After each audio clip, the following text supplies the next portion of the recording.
आणि काय कशा प्रकारचं काय आहे? आजची प्रेस कॉन्फरन्स यासाठी बोलवली आहे की गेल्या आठवड्यामध्ये एक 50 वर्षीय जे बांधकाम व्यावसायिक आहेत मानपाडा पोलीस हद्दीमध्ये आडवली डोकळी परिसरातले, की त्यांना 3 आरोपींनी एक खंडणी आणि अपहरण करण्याचा कट रचला होता आणि तो त्यांनी पूर्णत्वास पण नेला.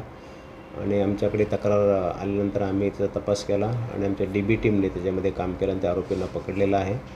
त्याच्यामध्ये असं झालं होतं की जे बांधकाम व्यावसायिक आहेत त्यांनी अगोदर त्यांचं साधारणतः प्रत्येक कुटुंबामध्ये काही ना काहीतरी अडचणी असतात, तर त्यांना ज्या काही अडचणी होत्या ते भविष्य सांगून तुमच्या त्या अडचणी दूर करता येईल असा बहाणा केला.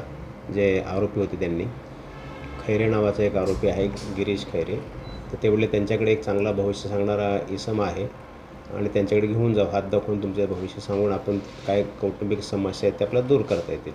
त्या बहाण्याने 24 तारखेला सप्टेंबरच्या सकाळी त्यांना घेऊन गेले.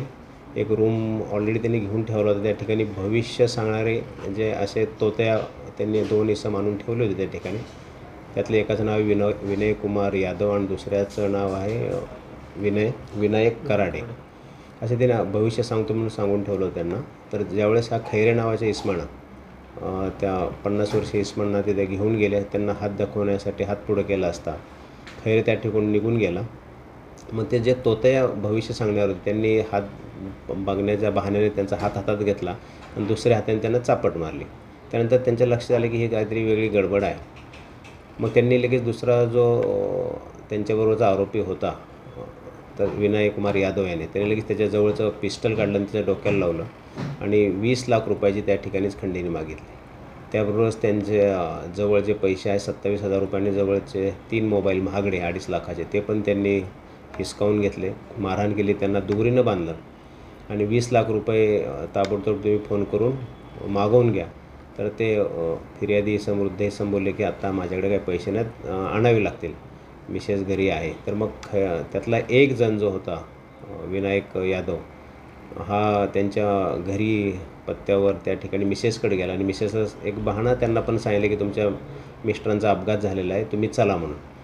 पण ती मिसेस काही त्यांच्या पत्नी आल्या नाहीत. त्यावेळी मुलाला घेऊन येते. तो घाबरला आपला आरोपी आणि तो परत त्या ठिकाणी आला ज्या ठिकाणी इस्माला ठेवलं होतं बांधून.